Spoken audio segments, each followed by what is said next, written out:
Fala pessoal, sejam bem-vindos à nossa aula de número 2 do nosso curso de Oncologia do Exercício. E essa é uma aula que a gente vai falar um pouquinho mais sobre o câncer. Então, na aula passada, tive uma introdução, o que é o câncer, as suas características, e agora a gente vai verticalizar um pouco mais.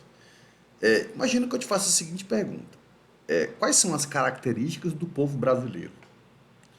Então, você vai pensar: olha, o povo brasileiro ele tem várias características. É um povo miscigenado, é um povo que tem várias pessoas com várias características diferentes. Se eu penso no Brasil como um todo, ele tem algumas características. É um país continental, ou seja, é um país muito grande. Então, se eu divido alguns estados do Brasil, é como se fosse o tamanho de outros países bem conhecidos. Então, eu tenho características que são específicas do povo brasileiro e específicas do Brasil.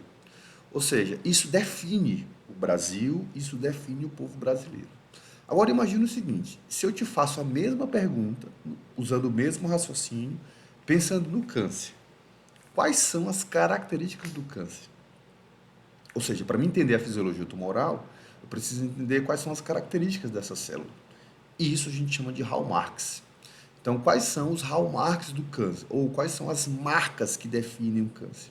Então, essa é uma das aulas mais importantes para você que quer entender um pouquinho sobre o câncer, porque aqui a gente vai ver uma visão geral, ou seja, de onde que partem os tratamentos, de onde que partem as diretrizes, de onde que a gente tenta entender um pouco mais dessa doença. Boa parte desse entendimento se dá por conta desses dois pesquisadores, o Douglas Hanahan e o Weber, que são pesquisadores que publicaram uma série de artigos, que a gente vai discutir esses artigos agora nessa aula, trazendo basicamente essa ideia. Ou seja, deixa eu pegar uma célula tumoral e eu juntar as características que essa célula tem. Ou seja, deixa eu classificar essa célula com os hallmarks do câncer. Eles publicaram esse trabalho nos anos 2000, dizendo o seguinte: olha, a célula tumoral ela tem algumas características. Então, ela tem algumas marcas que definem o câncer sendo câncer.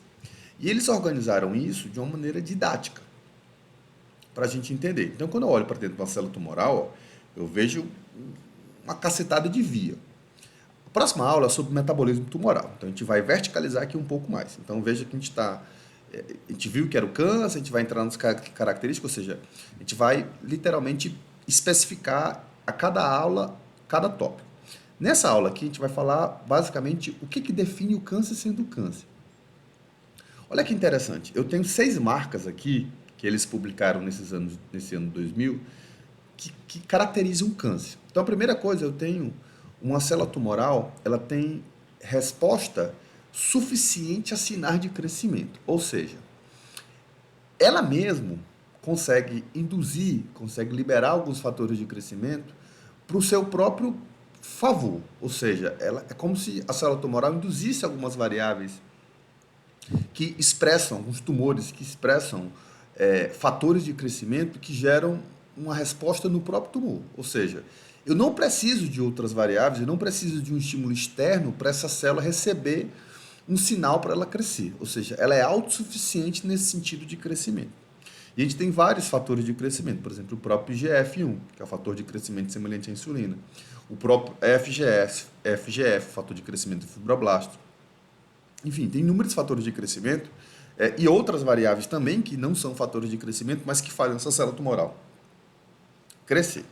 A célula tumoral, ela também evade da apoptose. O que é isso? Toda célula, a gente viu lá na aula passada, eu tenho um ciclo celular. Então, essa célula ela tem meio que um destino. Então, por exemplo, nós, do ponto de vista fisiológico, nosso cabelo muda, nossa pele muda, nossos músculos mudam, ou seja, todo dia a gente é uma pessoa diferente do ponto de vista da biologia. E quando essa célula ela meio que não funciona direito, ela é destinada à morte celular. Isso é normal, é um equilíbrio que eu tenho dessa renovação de células e dessa morte de células. O que acontece? A célula tumoral, ela meio que escapa dessa morte celular. Ou seja, ela cria mecanismos que ela consegue se evadir dos mecanismos que induzem uma célula tumoral a morrer. Ou seja, ela evade dos mecanismos de apoptose. Então, olha que interessante, a gente está vendo 2 processos aqui que são extremamente difíceis de acontecer. Primeiro, uma célula que ela é autossuficiente no sinal de proliferação, e segundo, uma célula que ao mesmo tempo ela foge da morte celular. Então veja que eu tenho uma célula que não morre e uma célula que cresce. Ou seja, por isso que o câncer é uma das variáveis que a gente tenta entender e a gente não consegue pensando na sua complexidade. Porque eu tenho duas variáveis aí que são antagônicas, mas que convergem para o mesmo destino, que é para a célula tumoral ficar maior e ela não morrer de maneira facilitada. Eu tenho um processo de angiogênese sustentado, ou seja, essa célula tumoral ela começa a crescer, ela evade da apoptose e essa célula tumoral ela só cresce se ela receber nutriente. Do mesmo jeito do músculo. O músculo não só cresce se receber nutriente.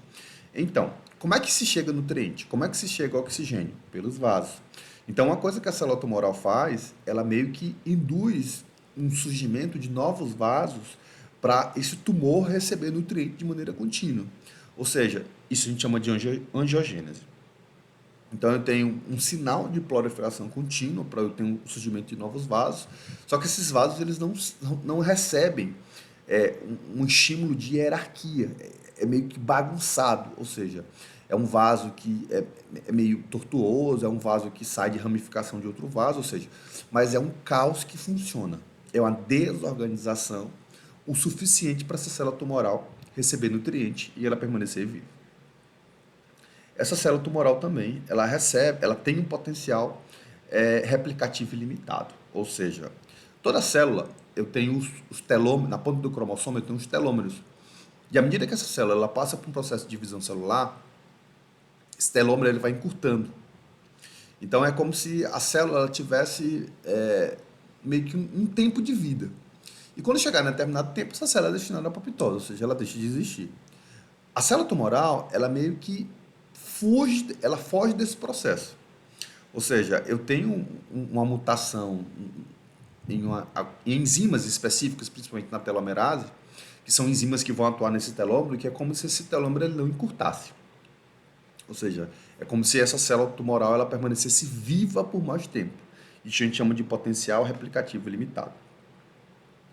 Essa célula tumoral ela também tem algumas características de mudar de lugar, que a gente chama de metástase. Então eu tenho invasão tecidual e metástase. Olha que interessante. Então eu tenho dois processos aqui acontecendo. Eu tenho a característica de invasão de tecido, ou seja, eu tenho um câncer que ele meio que sai de um lugar para o outro, mas pensando no mesmo local, ou seja, ele muda de lugar e ele consegue se comunicar a longa distância, ou seja, ele consegue mandar uma célula para outro local e migrar e colonizar outro tecido, por exemplo. Então, isso a gente chama de invasão tecidual e metástase. E essa célula tumoral, ela é insensível a sinal de anticrescimento, ou seja, que seria o contrário do que acontece aqui. Então, essa célula tumoral, ela é autossuficiente para esses sinais de crescimento e sinais que eu poderia mandar para essa célula, para dizer assim, olha, eu não quero que você cresça, ela não recebe. Então, você observa que é um caos que funciona para essa célula tumoral permanecer viva por mais tempo. E aqui a gente começa a entender por que os tratamentos eles falham. Porque aqui a gente está vendo uma visão de maneira bem geral.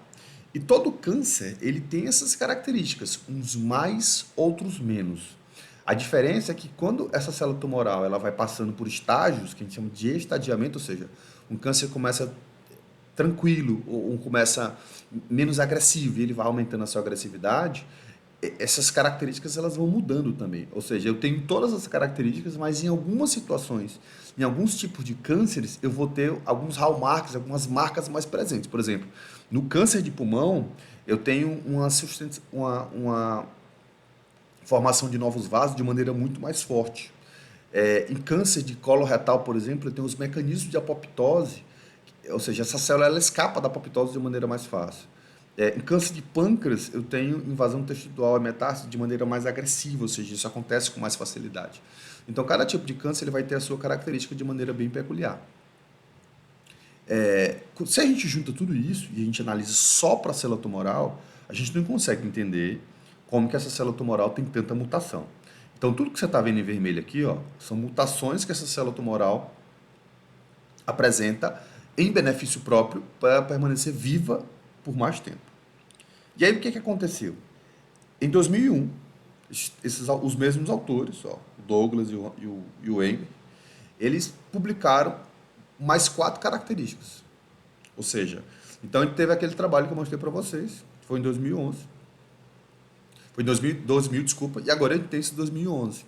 E eles disseram o seguinte, olha, além dos outros fatores, ó, que a gente está vendo aqui, ó, evasão sinal de propagação contínua, resistência à morte celular, indução de angiogênese, ativação tecidual metástase, imortalidade replicativa e evasão dos sinais de crescimento. Eu tenho mais 4 variáveis somadas a essas variáveis anteriores, ou seja, eu tenho 10 características.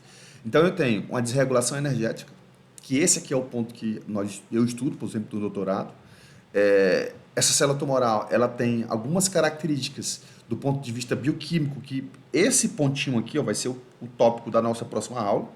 Enfim, eu também não tenho pretensão de acabar esse assunto com você na próxima aula, porque eu não tenho nem propriedade para isso, por conta da complexidade do assunto. Mas isso é tão complexo, esse tópico aqui, que eu pego um pedaço desse pedaço do pedaço, ou seja, eu estou falando de um micro, né? Tem um macro e eu pego o micro do micro do micro e a gente tenta entender. Que é mais ou menos isso que a gente estuda. Então, cada laboratório ao redor do mundo pega um pequeno pedacinho e tenta entender o que acontece naquele universo, que quando você estuda de maneira detalhada, você percebe que são muitas coisas acontecendo ao mesmo tempo. E aqui a gente tem uma desregulação celular energética muito louca, mas que faz muito sentido para a célula tumoral. A gente vai ver no final dessa aula que tem um efeito muito famoso que é o efeito Warburg, que se você parar para pensar não faz sentido nenhum para a célula tumoral. Ou seja, é como se fosse, tipo, se você olha e pensa, cara, não faz sentido essa célula tumoral preferir essa via metabólica em detrimento dessa outra. Mas quando você começa a estudar, você percebe que faz muito sentido o que o câncer faz do ponto de vista só metabólico. Outra característica que a gente tem, além da desregulação energética, eu tenho uma instabilidade genômica e mutação, ou seja, eu tenho mutação de alguns genes. Isso a gente entendeu e passou a entender isso, né, por conta de trabalhos na área de genética, principalmente. Eu tenho inflamação e crescimento tumoral. Olha que interessante. A tão famosa inflamação, né, sendo um dos hallmarks do câncer. E eu tenho evasão e destruição da resposta imune. Ou seja, a gente tem um sistema imunológico aí atuando de maneira muito forte nesses hallmarks do câncer. Quando a gente olha para essas variáveis, ó, a gente vai observar que mais uma vez, a gente teria que fazer um curso sobre hallmarks do câncer, para a gente tentar entender isso. Enfim, e talvez não daria. E aqui, se a gente pegar, ó, cada tópico desse aqui, ó, daria aulas, vários módulos para a gente tentar entender as características como um todo. Então, aqui, se eu pego desregulação energética, eu tenho alteração no metabolismo da glicose, por exemplo, a glicólise e o efeito Warburg. Se eu pego aqui, por exemplo, a morte celular, eu tenho apoptose, autofagia, necrose, por exemplo, tem um processo conhecido como ferroptose, piroptose, necroptose, que são mecanismos totalmente diferentes de morte celular. Na instabilidade genômica aqui eu tenho reparo do DNA, eu tenho dano nesse DNA, por exemplo. A gente tem aqui, boa parte dos quimioterápicos, eles geram dano ao DNA. Então, por exemplo, a nossa ideia é que o exercício ele possa aumentar o dano ao DNA das células tumorais, mas ao mesmo tempo eu não posso gerar dano ao DNA de células saudáveis, que é o que a quimioterapia faz. Ou seja, ela gera dano ao DNA por conta de formação de estresse oxidativo, só que isso já acontece também nas células saudáveis. Eu tenho fatores angiogênicos aqui na indução de angiogênese, eu tenho invasão tecidual e metástase, eu tenho inflamação, olha o estresse oxidativo aqui, ó. A gente tão famoso estresse oxidativo sendo um dos hallmarks aí do câncer. Somado com a resposta imune, eu tenho a imortalização e a senescência aqui na imortalidade replicativa, eu tenho a imunossupressão e a resposta imune, o exercício bate muito forte nisso aqui, ó. É um dos hallmarks que o exercício mais trabalha, mais induz a gente tentar entender como que o exercício regula isso. Então, por exemplo, lá nas penúltimas aulas desse curso sobre câncer, a gente vai ver 2 efeitos do exercício, efeitos metabólicos e efeitos imunológicos. E eu vou pedir para vocês, ó, lembra dos hallmarks do câncer lá na aula 2? Então, o exercício bate muito forte aqui em efeitos metabólicos e em efeitos imunológicos. Evasão da resposta de contatos e regulação de checkpoints lá no ciclo celular. Então, lembra que a gente falou lá no ciclo celular que toda vez que a célula vai passar de uma fase para outra, eu tenho meio que células que meio que verificam se está tudo ok, que a gente chama de checkpoint tumoral. E basicamente esse hallmark aqui ele explica por que essa célula tumoral isso não acontece, ou seja, é como se a célula tumoral ela enganasse esse cara que faz essa checagem quando eu tenho, por exemplo, passagem da fase G1 para a fase S, ou da fase M lá no processo de mitose. Enfim, todas essas variáveis aqui dariam aulas e aulas e aulas para a gente tentar entender o hallmark do câncer. A minha ideia aqui não é que a gente vire especialista em hallmarks do câncer, até porque a nossa formação não permite, nós não somos oncologistas, mas a gente tem que ter um entendimento básico sobre as características do câncer para poder estudar exercício e câncer. E aí, como se não bastasse, saiu mais um artigo no ano de 2022. Ou seja, olha que interessante, a gente tem um artigo de 2000, eu tenho um artigo de 2011 e eu tenho um artigo agora de 2022. Ele trouxe mais 4 características. Eu tenho a plasticidade fenotípica dessas células, eu tenho a senescência das células, eu tenho a microbiota. Olha que interessante, a gente está vendo aqui o papel do intestino na promoção ou nessa inibição do câncer, e eu tenho a mutação e reprogramação epigenética. Olha que interessante, quando eu olho basicamente de uma maneira muito resumida, esses são as variáveis que a gente observa no livro, que não está errado, né? Aqui são as principais, são as mais conhecidas: resistência à morte celular, desregulação energética, sinal de proliferação contínua, metástase, evasão da resposta imune, imortalidade replicativa. Enfim, quando a gente vai entender de maneira detalhada, a gente vê que muita coisa da prática a gente consegue entender estudando o hallmark do câncer. Por exemplo, tem um exame que é feito, que é o PET scan, que é esse exame aqui, que é colocado aqui, eu tenho uma molécula de glicose, C6H12O6, e essa molécula de glicose, às vezes é utilizada como mannose também, que é uma molécula semelhante à glicose aqui estruturalmente, só que não tem efeito do ponto de vista metabólico, e é adicionado aqui nos carbonos da molécula um grupamento flúor. E esse grupamento flúor é um grupamento que ele emite pósitrons, ou seja, quando o indivíduo ingere o contraste, que você vai fazer o exame, a gente consegue identificar o tecido por conta de uma das características do hallmark do câncer, que é a desregulação energética. Alguns tipos de tecido, eles preferem muita glicose, e a gente vai entender que o nome disso é efeito Warburg. Ou seja, mesmo na presença de oxigênio, essa célula vai preferir a utilização da glicólise, ou seja, isso vai induzir a formação de lactato, que é meio que um paradoxo, né? Porque isso acontece quando eu tenho redução da disponibilidade de oxigênio.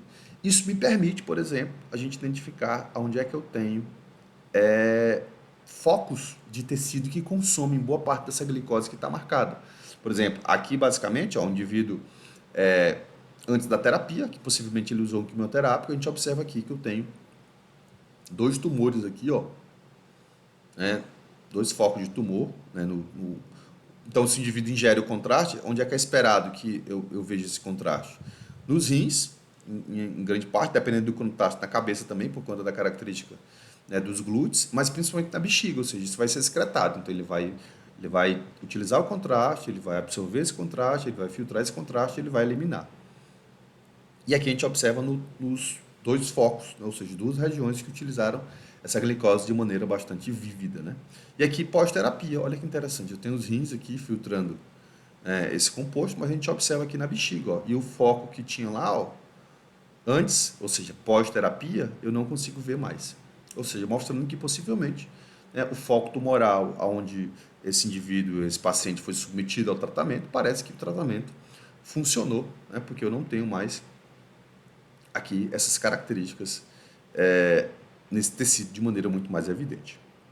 E aqui, basicamente, é o que a gente chama de um efeito Warburg. Então, aqui, se a gente observar, eu tenho o efeito Pasteur, lá que foi estudado e descoberto em 1857, ou seja, uma coisa muito antiga, que aqui, basicamente, em tecidos que são normais, ou tecidos que eu tenho diferenciação controlada, quando eu tenho presença de oxigênio, se eu penso em eficiência, essa glicose ela é direcionada lá para a via glicolítica, lá eu vou ter a formação de piruvato, só que esse piruvato ele vai ser lançado lá para a mitocôndria. Então eu vou ter lá todo aquele processo quando eu tenho presença de oxigênio lá do ciclo tricarboxílico, ciclo de Krebs, enfim, lá na mitocôndria, e aí no final eu vou ter a utilização de oxigênio e a formação de ATP, CO2 e água. Ou seja, quando essa glicose, eu tenho disponibilidade de oxigênio, olha que interessante, eu tenho muito mais mol de ATP, eu tenho 36 mol de ATP por glicose, quando eu tenho uma situação contrária, ou seja, quando eu tenho uma baixa oferta de oxigênio, e essa glicose ela entra na via glicolítica, só que ela é reduzida até o lactato.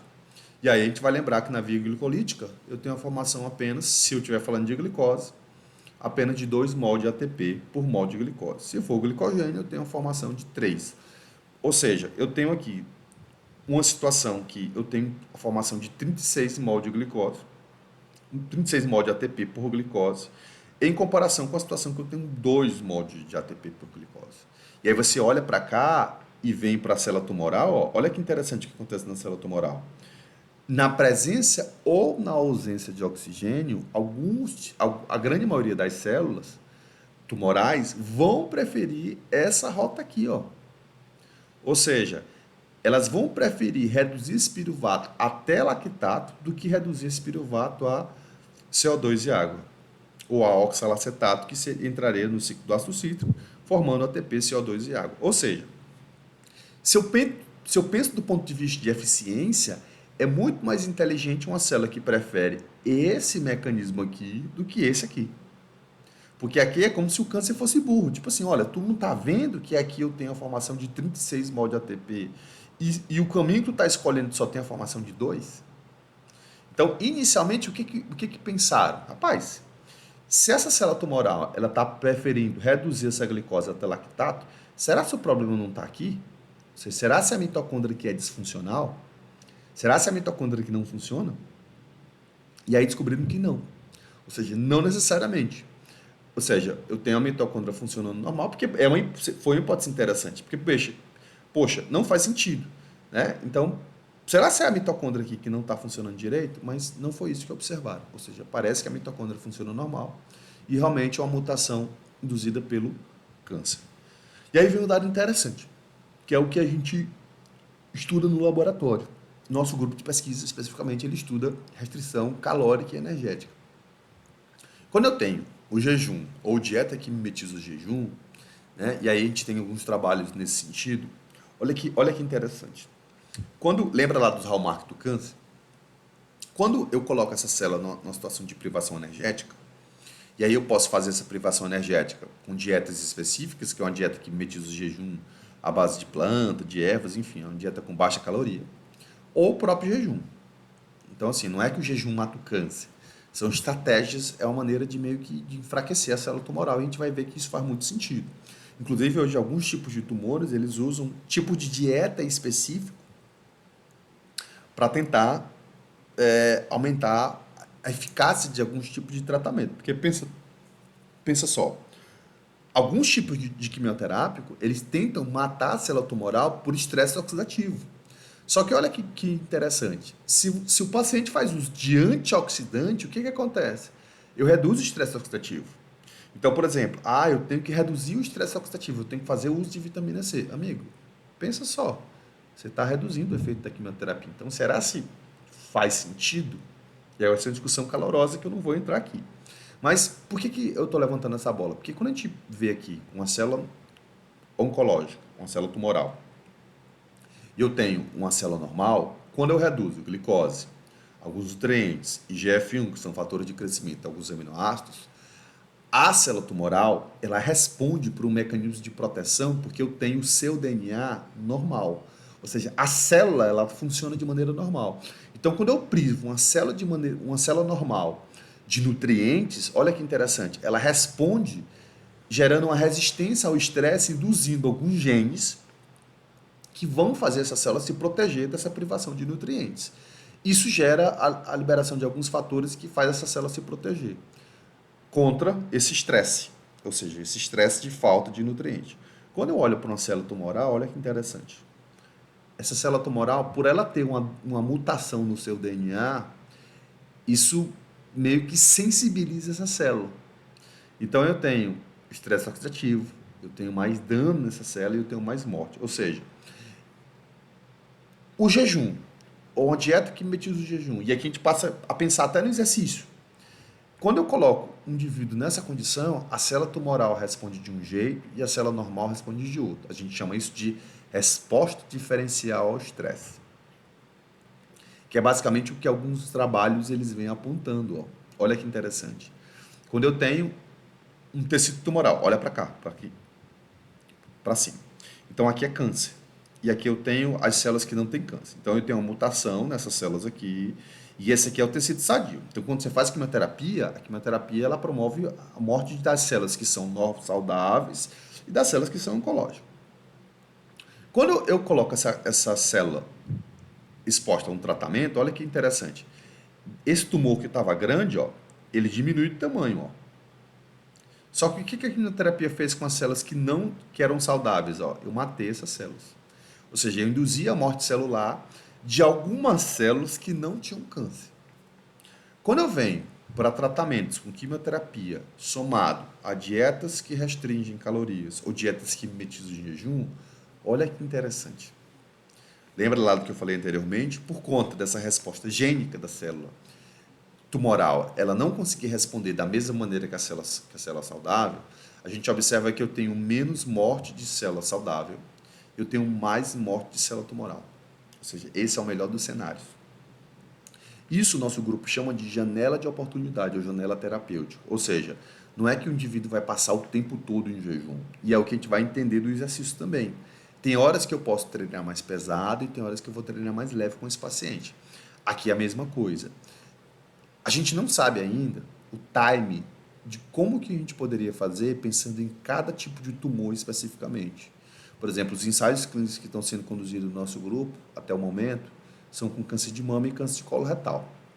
Então, assim, a gente não pode extrapolar para outro tipo de câncer e até o momento tem sido resultados muito interessantes, pegando essa ideia aqui. Né? Esse é um autor bem conhecido, que é o Walter Longo.